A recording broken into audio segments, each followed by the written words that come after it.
तो आज हम एक बड़ी ही मजेदार कहानी देखने वाले हैं जो आज से सदियों बाद भविष्य में सेट है। कहानी का नाम है वो किताब जिसने धरती को बचाया। तो सवाल ये है कि क्या बच्चों की कविताओं वाली एक किताब एक एलियन हमले को रोक सकती है? सुनने में बड़ा अजीब लगता है ना, पर यही इस पूरी कहानी की जान है जो हमें हंसाएगी भी और हाँ, सोचने पर मजबूर भी करेगी। तो ये कहानी शुरू होती है सीधे 25वीं सदी में। सोचिए, हम एक म्यूजियम में हैं और एक हिस्टोरियन हमें पुराने जमाने मतलब 20वीं सदी के बारे में बता रही है, जैसे वो किताबों का युग कहती थी। तो एक तरह से हम भविष्य से अतीत को देख रहे हैं। और ये हिस्टोरियन एक बड़ी चौंकाने वाली बात बताती है कि साल 2040 में मंगल ग्रह से एक बहुत बड़ा हमला होने वाला था, पर वो हुआ ही नहीं। और जानते हैं क्यों? क्योंकि एक अकेली किताब ने उसे रोक दिया।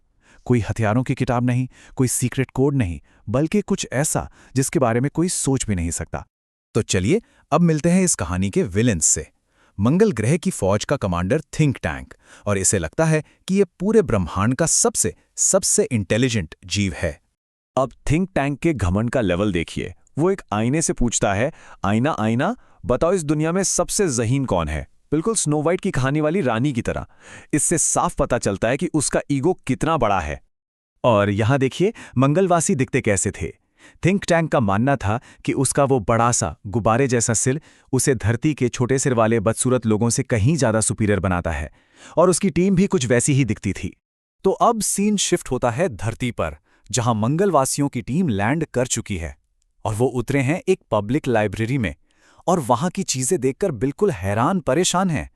उन्हें कुछ भी समझ नहीं आ रहा। तो अब वो अंदाजे लगाना शुरू करते हैं कि ये अजीब सी चीजें मतलब किताबें हैं क्या। कोई कहता है अरे ये तो अनाज रखने की जगह है।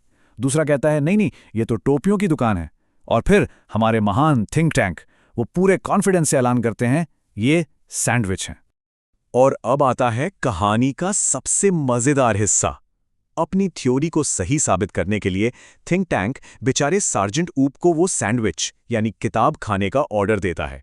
ऊप किसी तरह उसे चबाता है और रिपोर्ट करता है कि इसका स्वाद तो मंगल की धूल जैसा सूखा है। बेचारा ऊप। तो खाने वाली थ्योरी तो हो गई फेल। अब थिंक टैंक का एक समझदार असिस्टेंट है नूडल। वो धीरे से याद दिलाता है कि शायद धरती के लोग इन्हें खाते या सुनते नहीं बल्कि देखते हैं। ये सुनते ही थिंक टैंक फौरन पलट जाता है और कहता है हाँ, यही तो मैं कहने वाला था, ये आंखों से कम्युनिकेशन करने के लिए है। तो अब ये गलतफहमी और भी ज्यादा बढ़ने वाली है। थिंक टैंक के ऑर्डर पर उसकी टीम मदर गूज नाम की एक किताब उठाती है।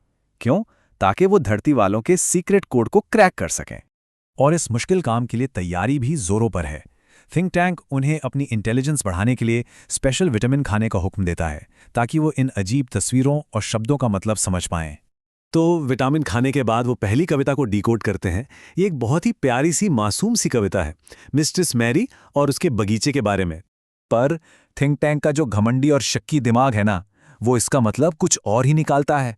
उसे लगता है कि धरती वाले अपने खेतों में चांदी और बम उगा रहे हैं, और वो फौरन अपने हमले को रोकने का ऑर्डर दे देता है। इसके बाद वो लोग अगली कविता पढ़ते हैं जो और भी ज्यादा मजेदार है। एक गाय चांद पर कूद रही है, एक प्लेट चम्मच के साथ भाग रही है, मतलब पूरी तरह से बच्चों की कल्पना। और ये सुनकर तो थिंक टैंक के होश ही उड़ जाते हैं। उसे लगता है कि धरती के जानवरों के पास भी स्पेस में जाने की टेक्नोलॉजी है और शायद लाखों गायें मंगल ग्रह पर हमला करने वाली हैं। जरा सोचिए। अब हम कहानी के क्लाइमैक्स पर आ गए हैं, वो पॉइंट जहां एक छोटी सी कविता ने सब कुछ बदल दिया। इसी कविता ने मंगलवासियों को इतना डराया कि वो हमेशा हमेशा के लिए भाग गए। तो वो तीसरी और आखिरी कविता पढ़ते हैं हम्टी डम्टी के बारे में, जो दीवार पर बैठा था, वहां से गिरा और फिर उसे कोई भी जोड़ नहीं पाया। और जैसे ही वो किताब में हम्टी डम्टी की तस्वीर देखते हैं, उनके तो होश ही उड़ जाते हैं। जानते हैं क्यों? क्योंकि तस्वीर में जो अंडा बना है वो हूबहू उनके लीडर महान थिंक टैंक के सिर जैसा दिखता है। तस्वीर देखते ही थिंक टैंक चीख पड़ता है, ये तो मैं हूं। इसका मतलब ये लोग मुझे पकड़ने का प्लान बना रहे हैं, ये तो मंगल पर हमला है। उसे पक्का यकीन हो जाता है कि ये कविता उसी के गिरने की भविष्यवाणी है। बस फिर क्या था? थिंक टैंक फौरन धरती पर हमले का पूरा प्लान कैंसिल कर देता है।